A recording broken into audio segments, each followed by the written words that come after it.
दल बदलू और दगाबाजों को दरकिनार करेगी जनता। पार्षद पद के पारंगत प्रत्याशी पावर और परिवार की तरह करेंगे वार्ड का विकास। चयन उसका जो पार्षद नहीं, बेटा हो वार्ड का। चुनावी घमासान में रणनीति और योग्यता अहम भूमिका निभाती है। जनता के बीच समर्थन हासिल कर पाना हर किसी के बूते का खेल नहीं होता। चुनावी जंग में जीतने वाला ही जंगबाज कहलाता है। वार्ड क्रमांक 7 से अपनी अपनी दावेदारी कर रहे दावेदार जीत के लिए आश्वस्त है, लेकिन वार्ड की जनता अब की बार पार्टी से दगा करने वालों और दल बदलुओं से किनारा करने का मन बना चुकी है। मूलभूत सुविधाओं की पूर्ति करने वाले दावेदार की दावेदारी को जनता अपने क्षेत्र का प्रतिनिधित्व सौंपकर विकास और उन्नति चाहती है।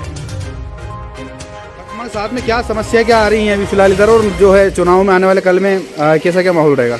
बहुत अच्छा माहौल चल रहा है। अच्छा, हाँ बढ़िया है। तो सब कामकाज भी हो रहे हैं। अच्छा, जो अच्छे व्यक्ति हैं और जो काम करवा रहे हैं उन्हीं का मामला रहेगा। जो अच्छा मामला है, जो जिनका है वो चीज़ें रहेंगी। सब कैसा नेता चाहते हैं आप? कैसा नेता होना चाहिए? नेता इसमें का चाहिए जो पूरा वार्ड में काम करवाए, 7 नंबर वार्ड में। और भी इसके पहले नेता लोग आए, उन लोग काम ही नहीं कराया, बस जीते और चले गए। अच्छा, हाँ, अब जो फिलहाल में जो आ रहे हैं हाँ, वो बढ़िया मामला है उनका। अच्छा, और अच्छा है और काम में करवा दिया पहले आते ही। अच्छा, तो सबकी चाहत भी है उनकी। अब आगे दूसरे लोग जो उठ रहे हैं, कर रहे हैं, पार्टियों को दगाबाजी दे रहे हैं, हाँ, वो उनके हिसाब से काम करना तो बाकी जो हमको तो आदमी वही चाहिए तो अपने वार्ड का ध्यान रखे, वार्ड में काम करे।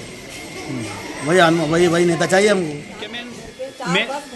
अच्छा, भोपाल भी ले गई थी मैं, पहले भी गए थे हम। बहुत समस्या थी, पर अभी थोड़ी समस्या हल हुई है, थोड़ी और है।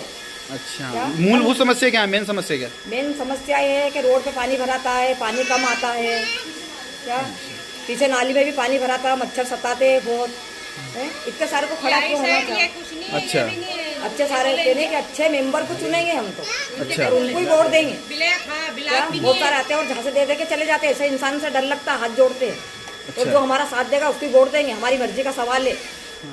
भाभी कैसा जो है माहौल चल रहा है अभी चुनाव को लेकर? क्या मुद्दे हैं यहाँ के? मेन मुद्दे ये है कि भैया हमारे यहाँ पानी नहीं आता है सही साठ। अच्छा, और रोड पे पानी भराता है और पीछे नाली भी साफ नहीं होती है हमारी। तो अब क्या है, किसको क्या वोट देंगे अब आप आने वाले? तो चुनाव के बाद ही चुनाव होंगे 13 तारीख को, जब भी देखेंगे भैया कि किसको देंगे किसका नहीं। जो हमारा काम करता आया है उनको वोट देंगे हम। अच्छा, हाँ, अब हम भी सोचेंगे थोड़ा सा, हमारा वो सोचेंगे तो हम उनका सोचेंगे। अच्छा, हाँ, साफ सुथरा नेता होना चाहिए और अच्छा रहना चाहिए नेता को। अभी वोट ले जाएंगे हाथ जोड़ जोड़ के और 5 साल तक वो भूल नहीं करेंगे इधर। का माहौल चल रहा है अभी वार्ड में, क्या समस्या है आपकी? मेन समस्या तो बहुत सारी थी, पर लाउड बोलो। मतलब बहुत सारी समस्या थी, बहुत सारी समस्याओं का निदान भी हुआ है। वो तो हमारे हिसाब से देख लें किसको वोट देना है। जो अच्छा कर रहा है उसी को वोट देंगे। अभी तो हमने भी नहीं सोच रखा है किसको देना है। अच्छा, 3 से 4 लोग यहाँ पे मैदान में खड़े हुए हैं वोट डालने के लिए। तो क्या लगता है आपको, कौन सी पार्टी आपकी जो है जीतने वाली? वो तो वक्त आने पर पता चल ही जाएगा कौन सी जीतेगी। माहौल किसका चल रहा है अभी पूरा वार्ड में आपका? माहौल तो अच्छे लोगों का चल रहा है। दोगले लोगों को वोट नहीं देंगे जिन्होंने पार्टी के साथ भी गद्दारी की हो। अच्छा, पहला वोट है आपका? हाँ। आपकी वार्ड को लेकर? मेरे वार्ड को लेकर मेरा ये विजन है कि सबसे पहले तो हमारे वार्ड वासियों की ये उम्मीद है कि हमारे वार्ड का एक स्थायी पार्षद नियुक्त किया जाए। जो पिछले 25 वर्षों से आज तक वार्ड नंबर 7 में कोई भी स्थायी पार्षद को मतलब स्थायी पार्षद यहाँ तक आज तक बना ही नहीं यहाँ पर। और अभी भी ये स्थिति है। विजन क्या है आपका? विजन मेरा विजन ये है कि हमारे वार्ड में रोड की जो प्रॉब्लम है उसको सॉल्व करना है। यहाँ पीछे अन्नपूर्णा नगर के पास में कुआं जो खुला पड़ा है, गंदा पड़ा है, कई बार महिलाएं वहाँ पे बच्चे के डूबने से मृत्यु भी हुई है, उसकी आज तक कोई सुनवाई नहीं की गई है। और यहाँ में मजदूर और बहुत ही कमज़ोर वर्ग के लोग रहते हैं, उनके लिए, महिलाओं के लिए कोई स्वरोजगार की व्यवस्था की जाए। अच्छा, तो जीतने के बाद मतलब अभी काम करेंगे? बिल्कुल। तो इस तरह के वादे चल रहे हैं आम जनता के बीच? जी। हर नेता जो है कि आम जनता के बीच में जाता है और इस तरह के वादे करता है। जी। कैसे जनता आप पे भरोसा कर लेगा आप जीतने के बाद में वादे पूरे करेंगी? कैसे उम्मीद की जाए आपसे? मैं पिछले 25 वर्षों से इसी वार्ड में बिना पद पे रहते हुए समाज सेवा में लगातार लगी हुई हूँ। और अभी इस वार्ड में कोई स्थायी पार्षद नहीं है, मैं यहाँ की स्थायी निवासी हूँ और यहाँ के प्रत्येक व्यक्ति का समस्या मेरी आंखों देखी है कि कहाँ से किस प्रकार से हमारे वार्ड के रहवासी परेशानियों से गुजरते हैं। तो मतलब आप भरोसा दिला पाएंगी आम जनता को यहाँ पर? बिल्कुल, आम जनता को मेरे ऊपर पूरा भरोसा है, पहले से भी भरोसा है, क्योंकि आम जनता सब मुझसे पर्सनली जुड़ी हुई है। मेरा हर व्यक्ति से व्यक्तिगत संबंध है, घर परिवार से संबंधित हूँ। ऐसा नहीं है कि मैं चुनाव में अचानक कूद गई हूँ और चुनाव के बाद लापता हो जाऊंगी। सिर्फ रोड की समस्या है। रोडों की समस्या भी इसलिए है कि जितना मेरे से बना उतना मैंने रोडों को कंप्लीट करवा दिए हैं। अभी एक रोड मैंने 84 लाख का भी कार्यकाल में जो था वो चल रहा है। और सिर्फ रोडों के अलावा मेरे वार्ड में कोई विकास कार्य नहीं बचा है। हर पोल पे स्ट्रीट लाइट आपको देखने को मिलेगी। पानी की समस्या 30 साल से थी, वो समस्या भी मैंने ख़त्म कर दी है। आज घरों पे जाओ, आप हर घर पे जाकर तलाश करोगे पानी। बचा हुआ काम क्या है आपका जो आप जीतने के बाद? बचा हुआ काम में मेरे पास सिर्फ गार्डन और सिर्फ रोड, इसके अलावा कोई काम नहीं है। जिसमें मैंने इटावा की वार्ड क्रमांक 7 की जनता को 3 चीज़ का एक घोषणा पत्र में लिखा है कि मुझे 3 चीज़ उपलब्ध कराना है। एक तो हिंदू समाज के मरने के लिए जो किसी की मृत्यु हो जाती है तो उसके लिए 100 वाहन की व्यवस्था नहीं है, तो एक मुझे 100 वाहन लान के देना है। एक मुस्लिम वर्ग में जनाजे का इंतजाम नहीं है, जो मरने पे जनाजे के लिए एक व्यवस्था करनी है मुझे। और एक मुझे जो बहनें डिलीवरी टाइम पे रहती हैं या किसी का रोड पे एक्सीडेंट हो जाता है तो एक एम्बुलेंस मेरे को लाके देना है। ये मेरी बड़ी प्राथमिकता है कि सबसे पहला मेरे को ये काम करना है। हम और इसके पहले भी हम साल 1.5 साल से इस वार्ड में काफ़ी काम किया। हम पार्षद नहीं हैं, ना सभापति थे, मगर महारानी के आशीर्वाद से कम करोड़ों की सौगात इस वार्ड में दी है और करोड़ों के काम आज भी चल रहे हैं। और मैं इस वार्ड 7 के मतदाताओं को धन्यवाद देता हूं कि उनका जिस तरीके से आशीर्वाद मिल रहा है।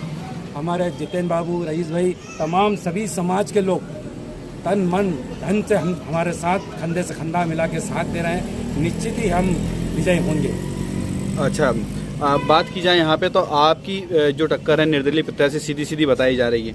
कितना जो है कि आप उनको सीरियस लेते हैं, कितनी जीत की वो मानते हैं आप उम्मीद? मैं कोई सीरियस नहीं ले रहा हूँ उनको। जो पार्टी की नहीं हुई पूर्व में 5 साल पहले, आज तरह तरह की विपरीत बातें कर रही हैं, लोगों की भावनाओं को और बिगाड़ रही हैं, भावनाएं गंदी कर रही हैं। इस वार्ड के लोगों को तरीके उल्टी सीधी बातें करना, मैं कहता हूँ वो हमारे सामने जिस तरह की बातें कर रहे हैं लोग उनको पसंद ही नहीं कर रहे हैं। जिस तरह अगर वो आज जिस बातें कर रही 5 साल पूर्व मेरा छोटा भाई राजन ठाकुर चुनाव लड़ा यहाँ, तो मैं उनसे पूछना चाहता हूँ आपके चैनल के माध्यम से, वही वो भी आपका भाई था, आपके समाज का था, तो आपने निर्दलीय चुनाव क्यों लड़ा?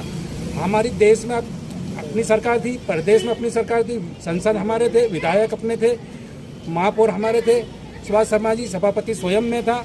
अगर पार्षद भी इस वार्ड का होता, अगर मेरी दीदी ठाकुर मैडम चुनाव नहीं लड़ती तो हमारा राजन ठाकुर इस वार्ड से पार्षद रहता स्वयं, और रहता तो ये चेन पूरी तरीके से व्यवस्थित काम करती। आज ठाकुर मैडम की वजह से ये वार्ड 8 साल गड्ढे में गया है। मैं उनसे पूछना चाहता हूँ कि 5 साल पहले भी तो आपने चुनाव लड़ा पार्टी के खिलाफ, और आज भी वही परिस्थिति बना रही हैं आप, और फिर वो इस वार्ड को 8 साल गड्ढे में पहुँचाना चाहती हैं। तो इस वार्ड की जनता बहुत समझदार है, अच्छी तरह समझ रही, उनको मुंह तोड़ जवाब देगी वार्ड की जनता। क्या पार्टी निष्कासित कर दिया है क्या उनको? 6 साल के लिए पार्टी ने उनको बाहर कर दिया है, और कोई निर्दलीय की कोई सरकार नहीं है, कोई कांग्रेस की सरकार नहीं है। जनता अच्छी तरह समझती काम कौन कर सकता है। हमारे विधायक जी हैं, हमारा महापौर पड़ेगा, हमारा सभापति बनेगा, हमारा अगर इस वार्ड का पार्षद बनेगा तो निश्चित ही जनता समझदार है, पिछली बार भुगत चुकी है, अब पब्लिक गलती नहीं करेगी, हम निश्चित ही जीतेंगे। हम काम पे हमारे राजनीतिक गुरु स्वर्गीय सत्या महाराज साहब ने सभी समाज को एक साथ लेकर कभी किसी से फर्क नहीं समझा, और हर तरीके से जैसे एक डोल 11 हो, एक खंडे पे डोल 11 जाती है, दूसरे खंडे पे आज भी ताजिया राजघराने लेता, सभी समाज को एक साथ लेके चले, किसी को अमीर गरीब छोटा बड़ा नहीं समझा, यही कारण है। और हम निश्चित इस वार्ड से जीतेंगे, और करोड़ों की सौगात अभी हमने बिना पार्षद महारानी के आशीर्वाद से दी है, और पूर्व में 5 साल पहले हमने महापौर जी के माध्यम से, हमारे सुभाष शर्मा जी वो सभापति में कुछ स्वयं था, टंकी हो, रोड हो, कांक्रीट हो, ब्लॉक हो, ऐसे अनेक सौगातें दी करोड़ों की। अगर मैं गिनती गिना बैठूंगा तो टाइम बहुत काफ़ी हो जाएगा। और हमने अभी भी काम किए और काम इस वार्ड में चल रहे हैं और जनता को विश्वास है।